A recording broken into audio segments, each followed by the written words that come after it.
اللهم قد رد إليك فارأف به وارحمه. اللهم جاف الأرض عن جنبيه وافتح أبواب السماء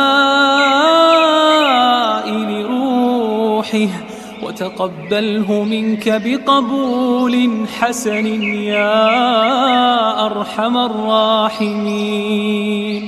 اللهم اعف عنه كل خطأ ونسيان ونقه من الذنوب والخطايا بالغفران